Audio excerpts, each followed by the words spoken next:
Et ça tourne bien le bonsoir. Bonsoir. Il est actuellement 18h05. Merci Mathilde du Chant du Monde, qui nous a gentiment ouvert ses portes ce soir pour faire donc le deuxième épisode de ce podcast qui, nous l'espérons, n'aura aucune fin. Donc on est au Chant du Monde Cieux-Matteron à Aix-en-Provence et comme d'habitude, c'était pas prévu. Ah mais là, complètement. Et nous commençons mais évidemment avec des bières, donc pour moi sans alcool parce que je travaille après. Et toi sans alcool parce que tu conduis après, n'est-ce pas? Exactement. Et on va essayer de rentrer un petit peu plus rapidement dans le vif du sujet, parce qu'il nous a été reproché à raison qu'on allait beaucoup trop loin dans l'introduction, ce qui est vrai. Ça ressemble à une paralysie du sommeil. Exactement. À raison, toujours. Mais du à coup, là, on va rentrer directement dans le sujet. Et du coup, tu avais suggéré l'idée de parler, d'évoquer donc quel est le sens de nos vies, pour reprendre tes termes exacts. Et bah du coup, je te laisse commencer, parce que c'est toi qui as lancé le sujet. Et avant, santé. vous avez remarqué qu'on mange pas encore. Pas encore. Pas encore. Oh, merde. Encore. Bref, ça vient. Donc en effet, ce nouvel épisode va s'intituler quel est le sens de ma vie? Une question exactement fondamentale. Tout à fait. Que l'on s'est tous à un moment ou à un autre posé, je pense, dans nos vies, qui fait sens ou pas, justement. Et donc voilà. Donc là, aujourd'hui, le but, ça va être d'en discuter, comme à notre habitude, comme on sait si bien faire, finalement. Et évidemment, on va vous inviter à vous poser ces questions également, à réfléchir avec nous, parce que peut-être qu'on va toucher du doigt des sujets qui vous ont même pas effleuré l'esprit. Et voilà, donc le but là, c'est de grandir tous ensemble. Ouais, c'est clair. Moi, justement, j'avais une première question par rapport à l'intitulé, comme on fait en dissertation. C'est déjà questionner les sens, les termes et leur sens, justement. Tout à fait. Et j'avais une question, c'est déjà, est-ce que pour toutes les personnes, il y a nécessairement un sens de la vie? C'est-à-dire un chemin tout tracé, une direction. Est-ce que nécessairement, chez absolument tous les humains de la Terre, il y a ce sens-là? Et j'irais même plus loin, est-ce qu'il y a un intérêt à trouver un sens à sa vie, même? Est-ce que les gens... C'est clair. Parce qu'il y a des gens, en fait, qui peuvent très bien vivre sans avoir de sens à leur vie, juste qu'ils vivent les choses comme elles arrivent, comme elles tombent, finalement. Et c'est vrai, est-ce qu'on a nécessairement besoin de trouver un sens à sa vie? Donc même la question en elle-même, quel est le sens de ma vie, déjà, elle interroge, quoi. Voilà. Mais du coup, pour toi, et je pense aussi pour moi, parce qu'on a à peu près le même cadre de pensée à peu près, on a bien évidemment un sens, parce qu'on nous a toujours éduqués, que ce soit dans notre jeunesse ou plutôt dans notre adolescence, voire notre début de vie d'adulte, avec un objectif à avoir par rapport au monde militaire, etc. C'est vue sur objectif. Exactement. T'as un point à atteindre, qu'est-ce que tu fais, comment tu fais, quel moyen tu utilises. Et du coup, Adrien, pour toi, quel est ton sens de la vie? Alors, c'est une grande question à laquelle moi-même j'ai beaucoup de mal à me poser. Et en fait, je me suis rendu compte que je voyais ma vie à travers des petits objectifs. Ok. En fait, il y a eu... Enfin, c'est toujours d'actualité d'ailleurs, mais moi, il y a un objectif de vie, quelque chose qui donnerait du sens à ma vie, c'est trouver une femme et fonder une famille. Alors, c'est quelque chose, ça peut paraître très bateau. Il y a des gens qui peuvent complètement être en désaccord avec moi, ce que je comprends, je respecte. Mais pour moi, c'est la seule chose sur cette terre qui, pour l'instant, me donne envie, en fait, qui donne du sens à mes actions, qui donne du sens à mes projets, qui donne du sens à toutes ces choses-là. Et en fait, je me suis dit une chose, je me suis posé cette question, je me suis dit, mais en réalité, est-ce que c'est valable? Est-ce que c'est une idée qui est recevable dans la mesure où elle ne dépend pas entièrement de moi? En fait, il y a une variable supplémentaire qui vient s'imbriquer dans ce projet-là. Et est-ce que ça a vraiment du sens d'avoir un projet Merci beaucoup. Donc, ouais, est-ce que ça a du sens que mon projet de vie dépende de quelqu'un d'autre? Merci Mathilde. Merci. Si tu veux, tu peux apparaître dans le champ. Je pense que ça fera 100 vues peut-être à tout petit. Voilà. Si déjà on est on strike. Ouais, si on est on strike de YouTube, il nous en arrive des pleines brouettes, comme c'est dirait clair. le C'est Tunis. clair. Mais ok, parce que Parce que du coup, vu qu'il y a d'autres individus dans l'équation, tu penses que ça peut poser quelques soucis que de se dire que moi je veux faire une famille, c'est ça? Eh ben, en fait, ça interroge la recevabilité de ce que j'avance. En fait, est-ce que ça fait sens, justement, de donner du sens à sa vie en prenant en compte un élément extérieur qui ne dépend pas de moi? Parce Ouais. que je peux donner autant de cœur et de bonne volonté à la tâche de trouver C'est une clair. femme et de faire des enfants, Clairement. mais en fait, ça dépend pas de moi. Pas Clairement entièrement. pas entièrement, évidemment. Bien sûr. Je suis une partie de l'équation également, Mm. mais ça dépend pas complètement de moi. Mm. Et donc je me dis, est-ce que c'est pertinent que ce soit le sens de ma vie, Mm. alors que ça ne dépend pas entièrement de moi? Oui, c'est sûr, mais après, ça peut être quand même être un objectif de vie dans le sens où, justement, il n'y a absolument rien qui dépend que de toi. Et encore plus aujourd'hui, j'ai envie de dire, au moment où on est voilà, dans cette mondialisation qu'on a pu étudier, voilà, intensification des trafics et augmentation du nombre d'acteurs pour la réalisation d'un produit ou d'un service, aujourd'hui, il n'y a rien qui dépend de nous. Tes lunettes, c'est pas toi qui les as faites. Ce casque, Clairement. ces micros, cette caméra, et j'ai envie de dire, nous-mêmes, nous, on n'est pas le fruit de nous-mêmes. Mm. On n'est pas comme, par exemple, Dieu dans la religion, qui a été, qui est arrivé comme ça, sans cause originelle. Nous, on a une cause. C'est nos parents qui se sont rencontrés, qui se sont reproduits, qui ont donné naissance à nous. Donc, bien sûr, mais du coup, je pense qu'il ne faut pas s'arrêter au fait que l'équation ne repose pas uniquement sur nous-mêmes. La différence, je pense, par rapport à ce que tu viens de dire, c'est que là, on a décomposé le problème. En fait, on est arrivé à différentes étapes, à différents étages d'interprétation. Et toi, tu es allé un peu plus loin, en fait. Moi, quand j'entendais que ça dépendait pas de moi, je suis resté dans des considérations un peu terre à terre, quoi. C'est de dire, bon, là, en effet, bien que je suis d'accord avec toi, que en fait, rien ne dépend de nous, que tout est plus ou moins la conséquence d'une action, quelque part, voulue ou pas, de nous ou pas, mais que en fait, tout nous arrive pour des raisons qui précèdent ce moment-là. Bien sûr. Mais là, c'est vraiment, c'est gros, quoi. C'est de dire, là, ça ne dépend vraiment pas que de moi. Oui, ok. Dans le sens déjà simple du Oui. terme, sans passer par des considérations aussi poussées que celles que tu C'est viens d'office, il y a nécessairement quelqu'un d'autre dans l'équation. ça, Oui, c'est vrai exactement. que, oui, contrairement à un parcours universitaire ou un projet de vie, un métier, Voilà. etc., tu te dis, vas-y, je peux me donner les moyens pour Exactement. y arriver. Oui. Et là, du coup, en fait, on pourrait glisser sur un autre terrain qui est celui de... Est-ce que la vie est déterminée? Est-ce qu'il y a une nécessité dans la vie? Glissons, mais glissons. Allez, glissons. Mon cher Adrien, glissons. De toute Glissons. façon, on prend toujours un point de départ Voilà. pour ensuite divaguer, digresser, etc. Voilà, pour ceux qui ont regardé le premier épisode, je pense que vous avez compris qu'on était dans Voilà. une démarche, un cheminement qui suivait de glissade. le cours de l'eau. Ah, génial. Merci beaucoup. Merci infiniment. Voilà. Ça a l'air de très ce bon. soir. Voilà. On va faire un peu de... Donc, Comme un Joy Phoenix, magnifique. donc ce soir, Génial. vous avez bien remarqué que le chef, ce n'était pas moi. Voilà. Mais ça reviendra peut-être. Oui, probablement. non, oui, très probablement. On n'a On pas forcément verra. après les fonds pour tout le temps. Exactement. À moins que vous partagiez. Voilà, on va faire un comment ça s'appelle? Un crowdfunding. Exactement, Pour on va payer ouvrir un nos plats. Tipeee. Et en vrai, il y a un truc à faire. Bref, revenons au sujet.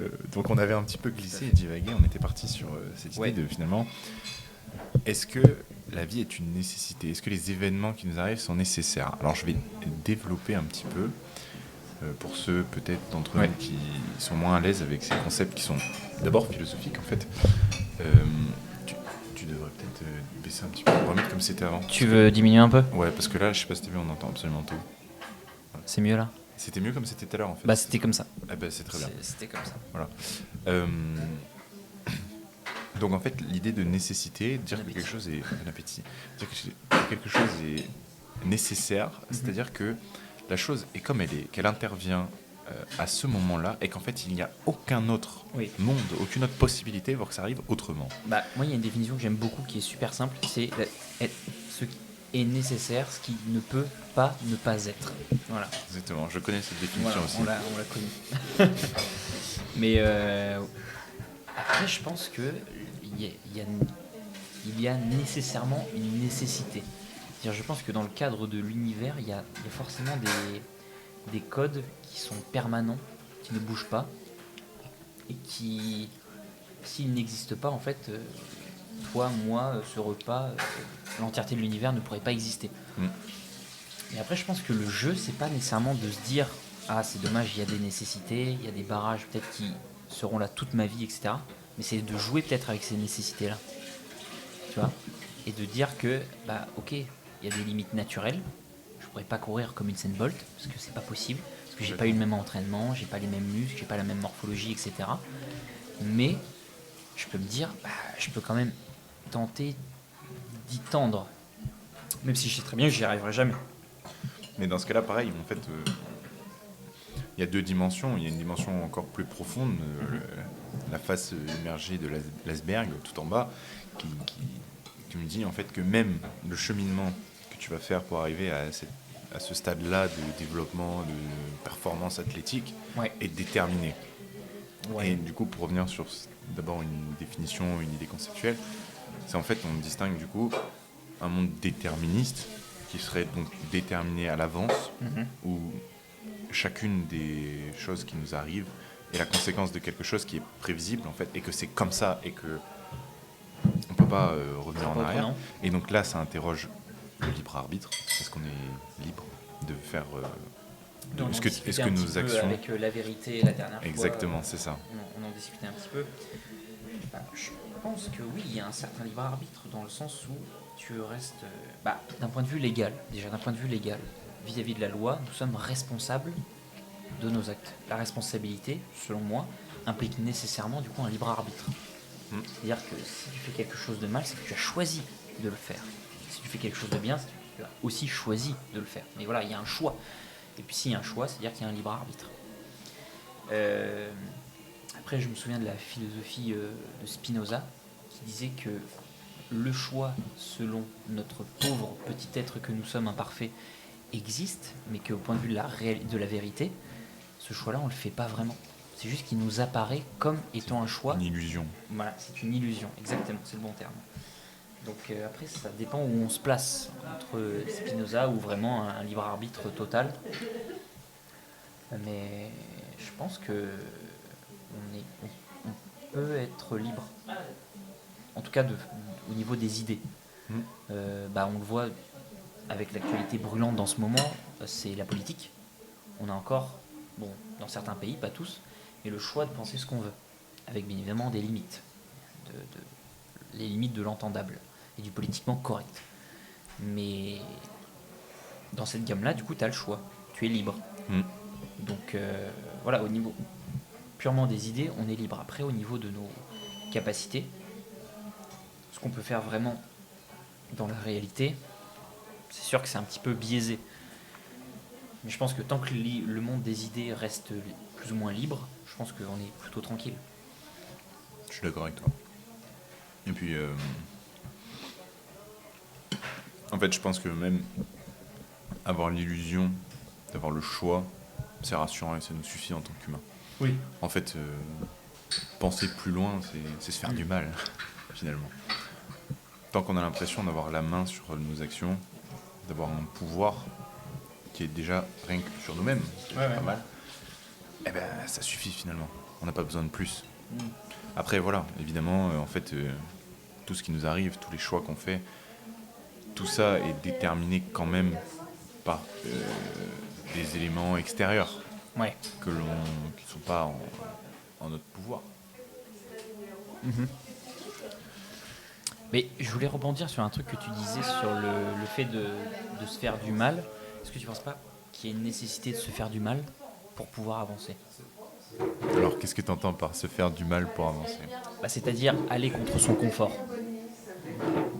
De manière la plus basique, ce serait d'aller contre son confort. Et de se dire, je vais dépasser ce monde-là, où je me sens bien, où je suis à mes aises, pour vraiment aller chercher quelque chose de plus haut, de plus loin, de peut-être de plus beau même. Alors, c'est formidable parce qu'en fait, ta question va nous permettre de nous raccrocher au thème initial, qui était celui de le sens qu'on donne à notre vie. Et en fait, je suis complètement d'accord avec toi. Je pense que il faut sortir du bocal, quoi. C'est-à-dire que faut imaginer la zone de confort comme vraiment un bocal, quoi. Et nous, on est le poisson et on tourne dedans. Et en fait, tant qu'on ne prend pas la décision de sauter, qui est de prendre un risque en Ouais. soi, prendre un risque pour peut-être rejoindre quelque chose de plus grand, de plus beau, on n'avancera jamais. Ouais. Parce que notre confort ne suffit pas à notre épanouissement. Alors, c'est mon point de vue, parce qu'il y a des gens qui sont très bien dans leur zone de confort, qui Et on peut sont- pas leur en vouloir. on peut pas leur en vouloir, puisque chacun fait comme il veut, et que l'objectif finalement c'est le propre épanouissement. Et si ça suffit à ces gens-là pour donner du sens à leur vie, qu'ils se sentent bien, soit. Moi je sais que personnellement je suis quelqu'un de très curieux, très ouvert sur le monde, sur les choses, et j'aime sortir de ma zone de confort. Et il y a une sorte de paradoxe, parce que finalement, est-ce que ce serait pas une forme de confort, de vouloir sortir de sa zone de confort, de me dire, en fait ça me plaît. Oui, tu trouves du plaisir C'est à ça, je trouve sortir du de plaisir à sortir de ma zone de confort, à me dire là je me suis mis en difficulté, Mm.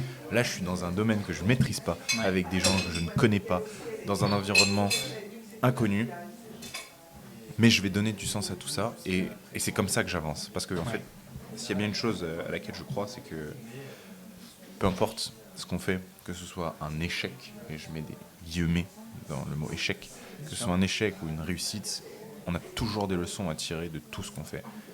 Et la meilleure manière, la meilleure école en fait, la meilleure manière de grandir, que ce soit intellectuellement, émotionnellement, de tous les aspects possibles, c'est vraiment de du coup, sortir de sa zone de confort, multiplier les expériences, quitte à ce qu'elles soient douloureuses, entre guillemets, mais ça nous apprendra toujours quelque chose. Et je trouve que apprendre quelque chose, c'est bénéfique finalement, et c'est comme ça qu'on avance. Oui, bien sûr, c'est certain. Ça.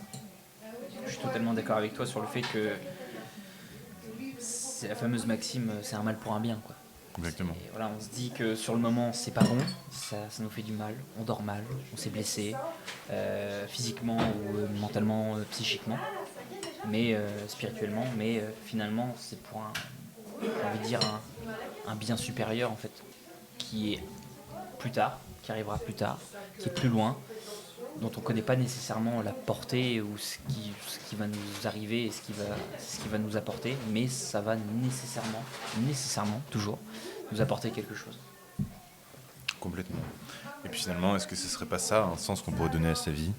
C'est-à-dire, mon objectif de vie, le sens que je veux donner à ma vie, c'est qu'elle soit trépidante, Ah bah c'est sûr, qu'elle soit l'aventure. audacieuse. Et en fait, c'est ça, il faut voir ça comme une aventure de vie finalement, de sortir de sa zone de confort et d'aller vers l'inconnu, parce que c'est comme ça qu'on grandit, encore une fois. Mais après, je pense que c'est un peu normal à notre âge de vouloir un peu l'aventure. Je sais qu'il y en a déjà qui sont dans un certain confort, une certaine routine, etc. Et si ça leur plaît, tant mieux.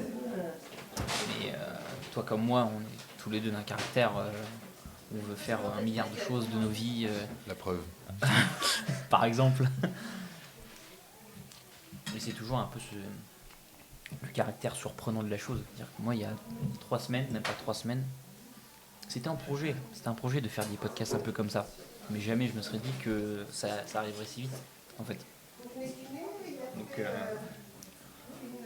Clairement, oui.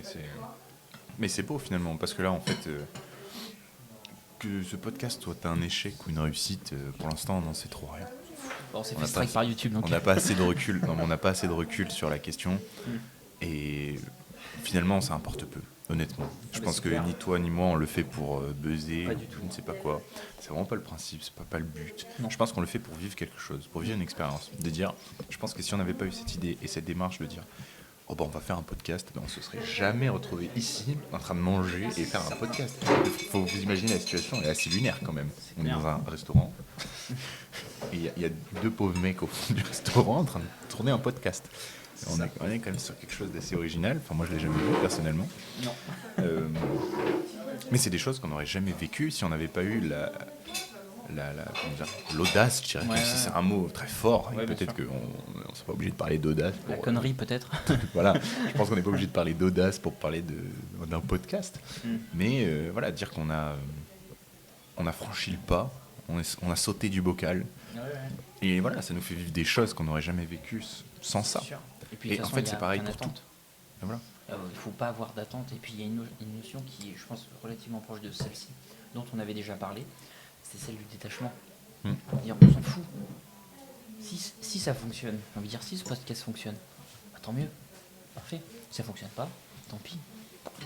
On continue s'il n'y a pas trop de difficultés à le faire, etc. Mais voilà, s'il y a de l'impossibilité à le continuer, s'il y a de l'impossibilité à le produire, s'il y a de l'impossibilité à continuer ce qu'on est en train de faire, c'est pas grave. Et puis on a encore la chance d'être quand même relativement jeune. On a 22 ans. 22, hein, toi aussi. Hein. Moi, j'ai 21. Mais. Oui, il est plus jeune, c'est vrai, t'as 21. Voilà, 21, 22 ans, on est quand même encore. On est dans la vingtaine. Voilà, on est encore relativement très jeune. Fleur de l'âge. Donc en fait, on s'en fout si ça fonctionne ou si ça fonctionne pas.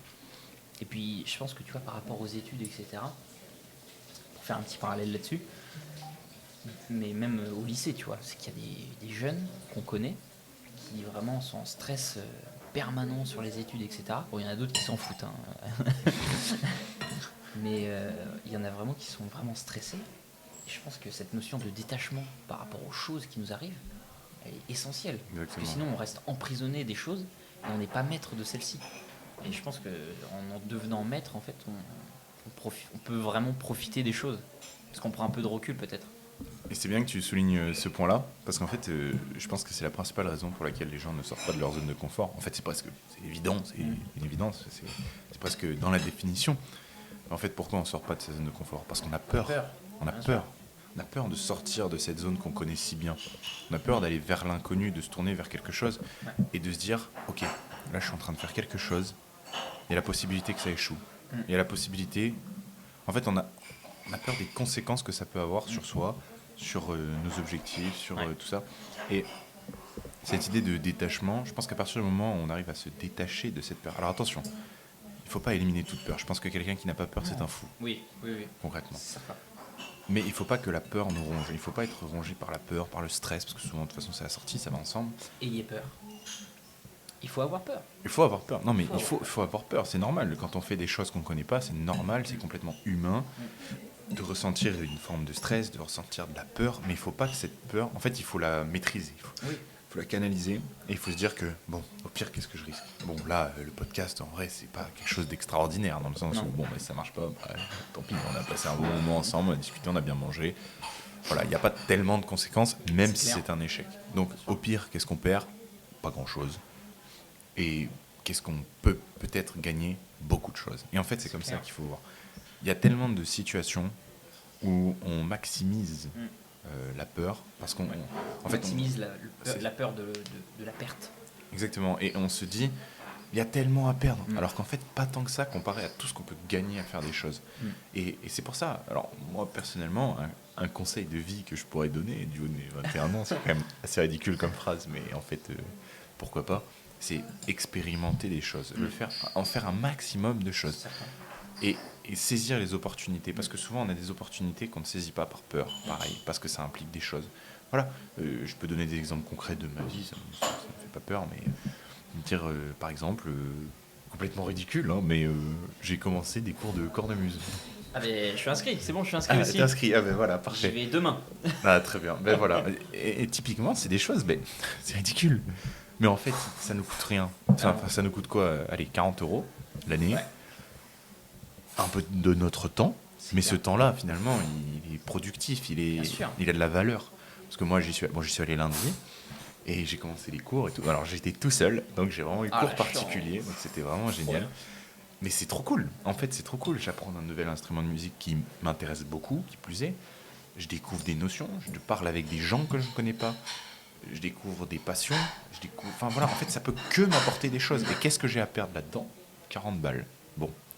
Sur une année, ça peut être beaucoup pour certains, mais à l'échelle d'une année, 40 €, c'est pas grand-chose. C'est rien. Et je pense que peu importe la personne qui écoutera ce podcast, 40 €, c'est une somme qui...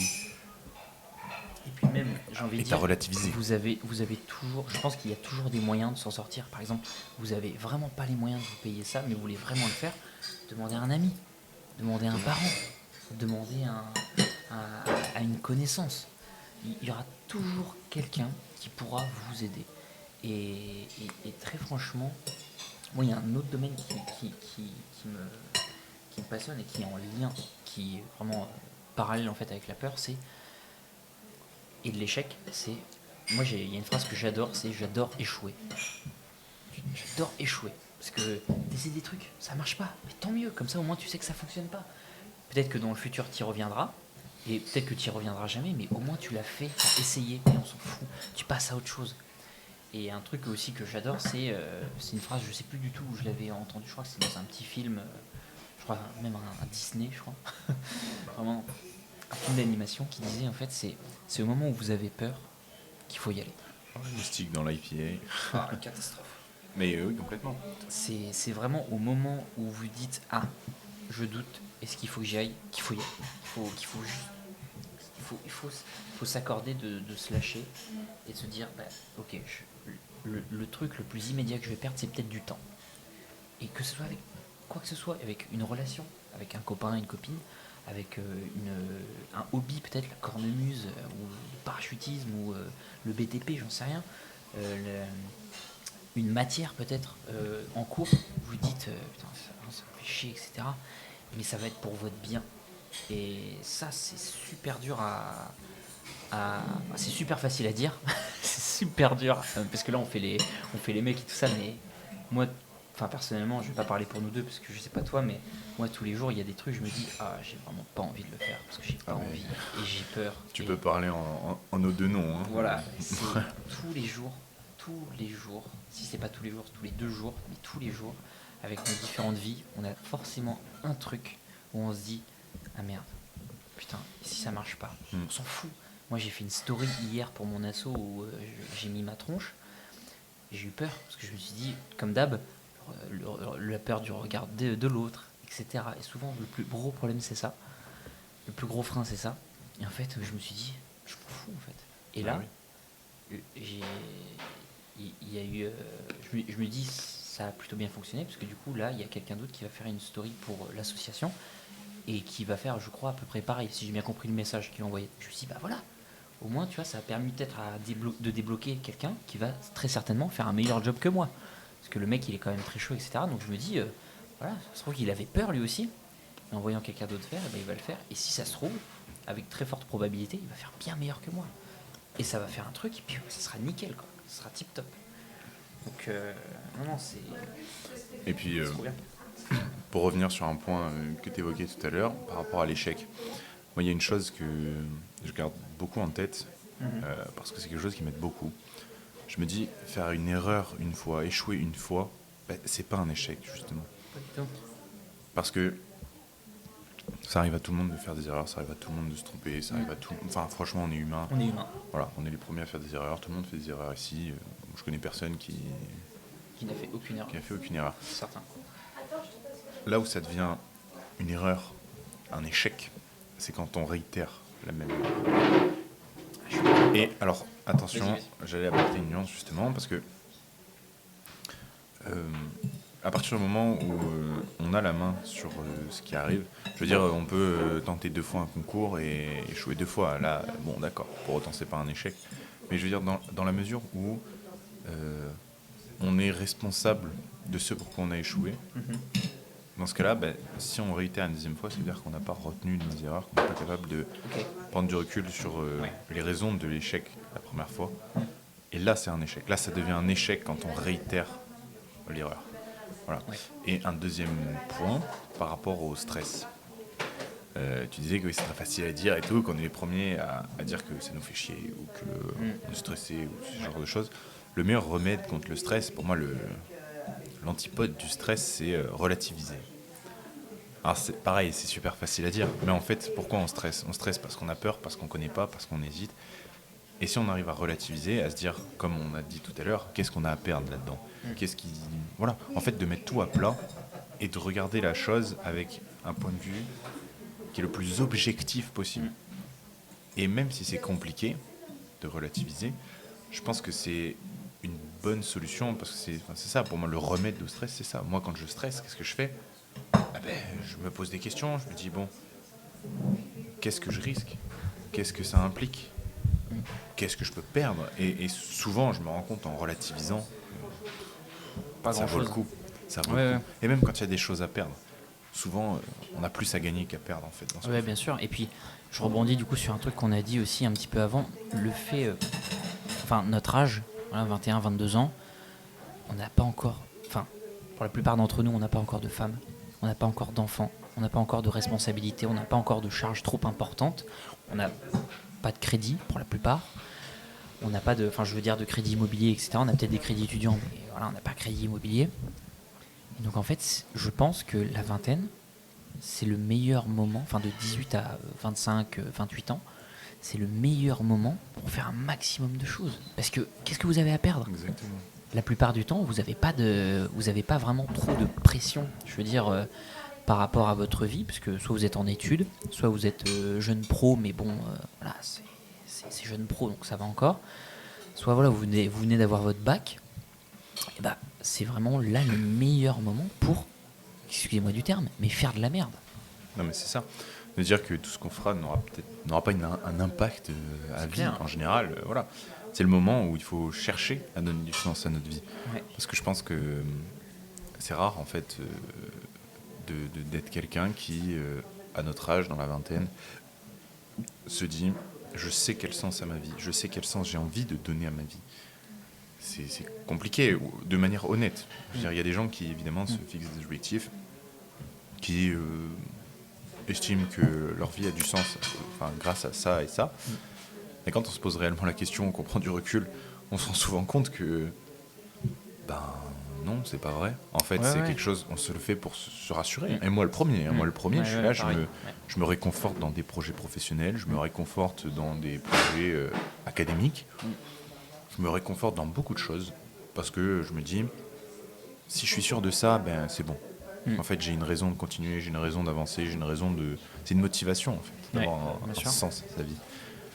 Mais quand j'y réfléchis, quand je me pose vraiment la question, que je prends du recul sur la question, je me dis, mais en réalité, il n'y a rien qui me motive au point de tout faire pour ça. Quoi. Bah, bien sûr. Et je pense qu'on est beaucoup dans ce cas-là, et il ne faut pas forcément s'inquiéter d'être dans cette situation-là, c'est normal.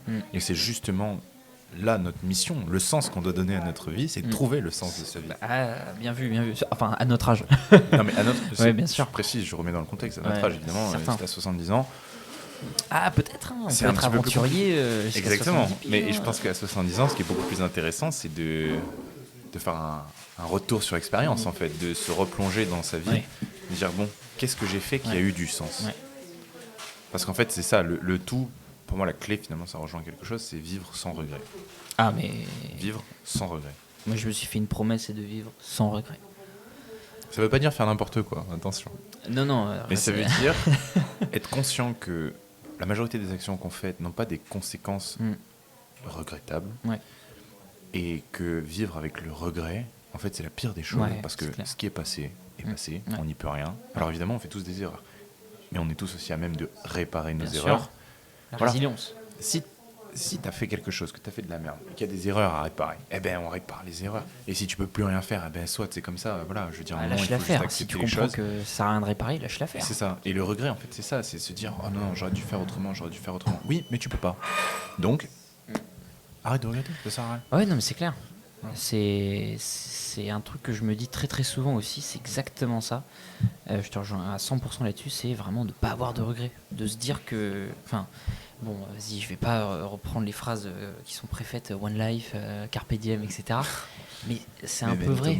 Même, ouais, voilà, Memento Mori. Bon, Memento Mori, c'est un peu plus négatif.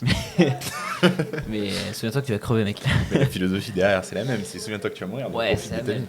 Mais voilà, c'est tourné dans l'autre sens. C'est les One Life, Carpe Diem, etc. C'est profiter de la vie. Donc c'est tourné vers la vie, c'est tourné vers l'action, c'est tourné vers le mouvement. Mais c'est... En effet, c'est la même chose. Donc non, je suis totalement d'accord. Et je crois que c'est notre objectif. Après, je pense que on doit avoir d'autres objectifs dans notre vie. Un dessert. On nous propose un dessert. Ah. Tu as quoi en dessert? S'il te plaît. Enfin, attendez, on fait une pause là. Il y a le dessert. Là, il y a le dessert. C'est très important. C'est essentiel le même. Ouais. Merci. Merci. Trop bien, merci. Oh, la panna cotta. Oh. Moi, ça me... Moi, je prends du panna cotta, s'il te plaît, ouais. Citron à la crème, c'est une tarte au citron ou... En fait, c'est le meilleur du site de la tarte citron, c'est-à-dire c'est la crème de citron que tu as sur la tarte avec juste un peu de biscuit dessus et Ah, Interlude je vais prendre aussi une douceur, panna sucrée. cotta alors, s'il te plaît. Merci beaucoup.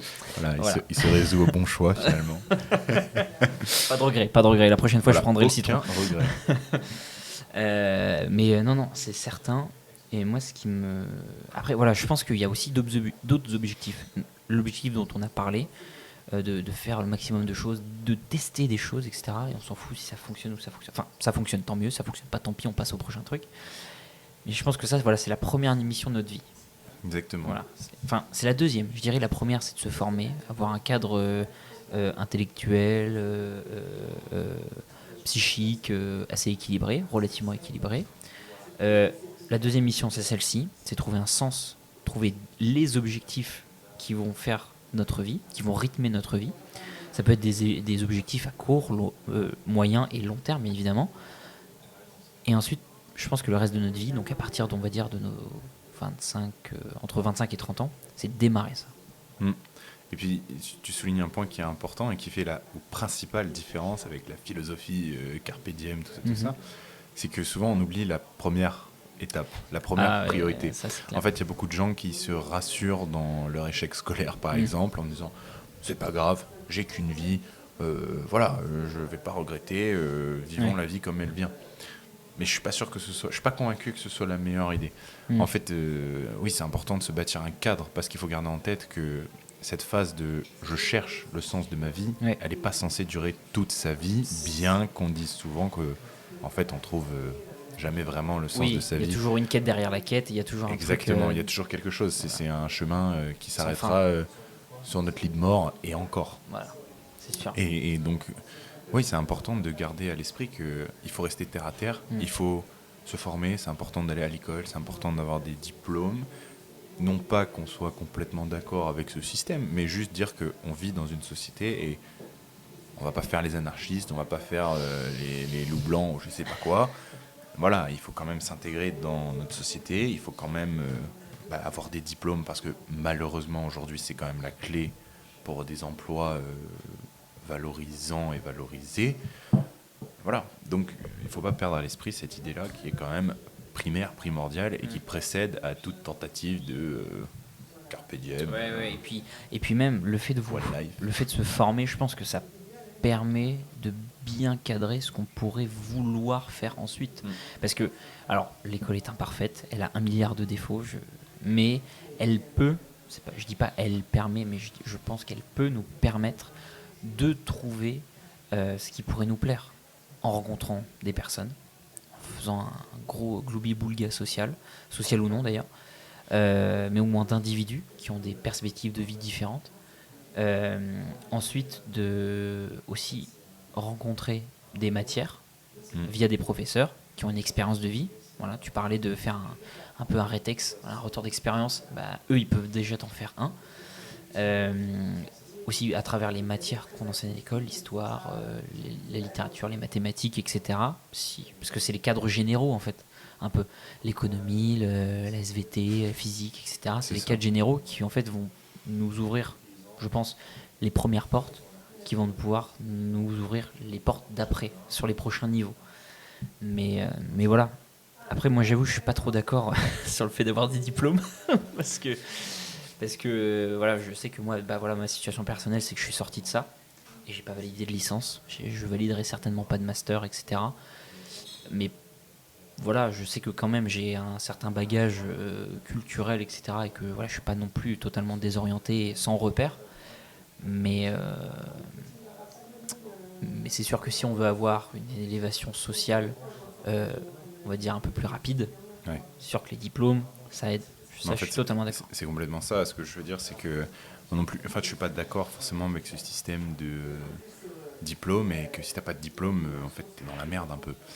C'est pas vrai. Il y a beaucoup de gens qui n'ont pas de diplôme, qui ont des qualités indéniables et qui mériteraient de gagner beaucoup plus d'argent que des gens qui ont un doctorat en je ne sais pas quelle matière et qui, en fait, à mes yeux, ne méritent pas l'argent qu'ils gagnent. Et en fait, malheureusement, la société est construite comme ça. C'est que dans beaucoup de cas, pas tous, mais dans quand même beaucoup de situations, le statut social s'acquiert avec le diplôme.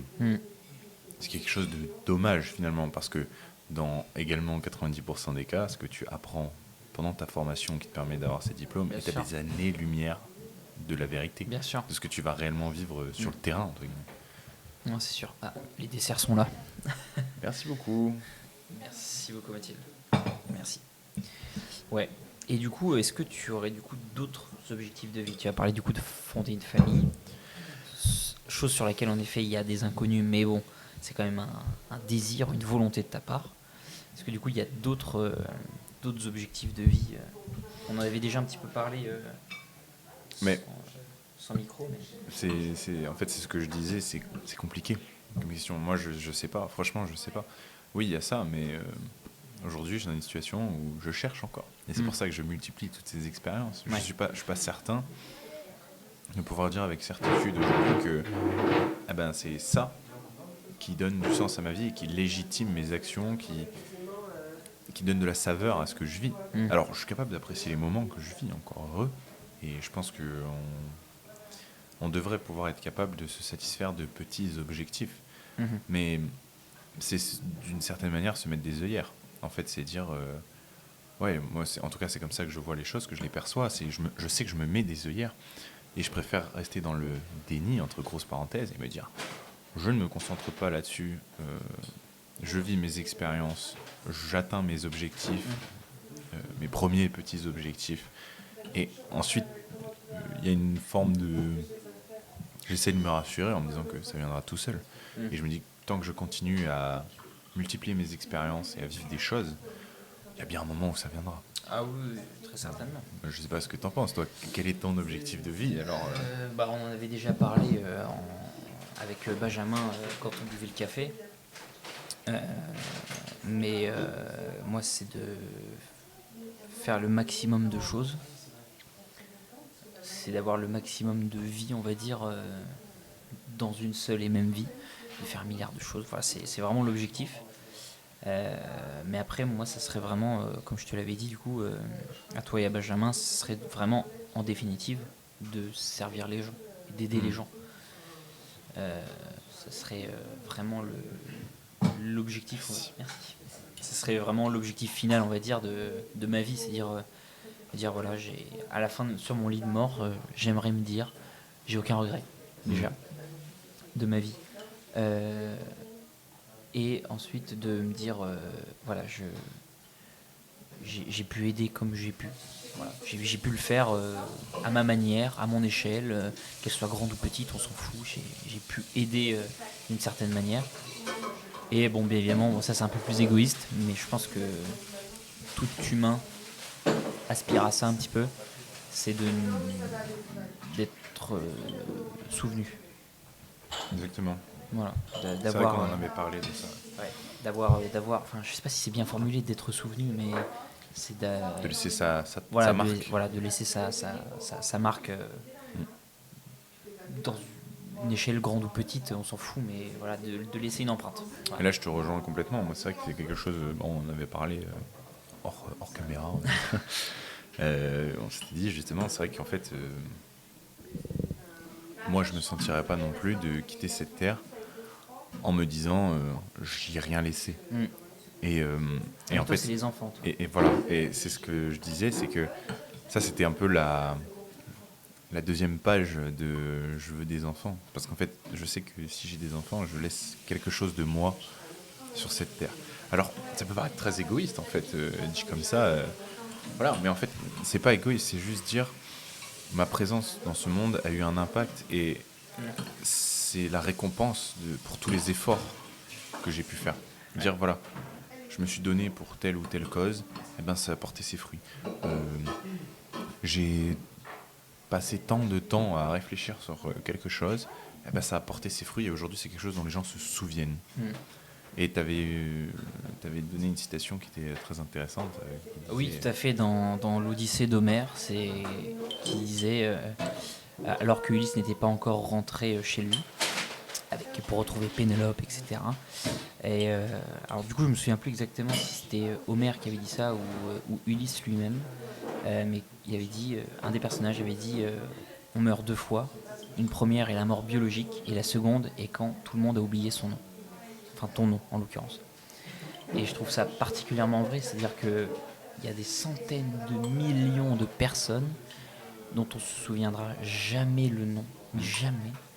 Et en fait, je trouve ça tellement triste que je me dis, je peux pas. Je ne peux pas. Ça va être nécessaire. Voilà. Pour retomber sur nos pattes, il faut que ça soit nécessaire que je laisse quelque chose sur cette terre. Ça peut passer par des enfants, ça peut passer par des actions qui voilà, auront une renommée, entre guillemets, même si le mot renommée est fort, mais voilà, un certain écho dans ce monde. Voilà, et puis que tous les hommes et toutes les femmes dont on se souvient le nom, bah, ils sont passés par là, quoi. Et je pense que c'est une consécration qui mérite d'y passer toute sa vie. Complètement. Pour qu'on ne puisse jamais mourir. Tout à fait. Voilà, Voilà. ça serait les objectifs de vie. Je pense que Humblement. c'était en fait, c'est un beau mot de fin. C'est un beau mot de fin, ouais, je Voilà. suis d'accord.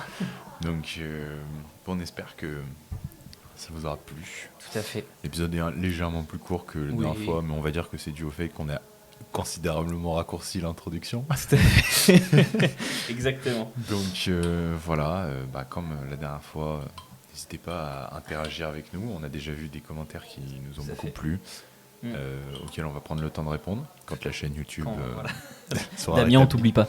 Voilà, Damien, on t'oublie pas, on a lu ton commentaire et on s'apprêtait à répondre lorsqu'on s'est fait soudainement strike par YouTube.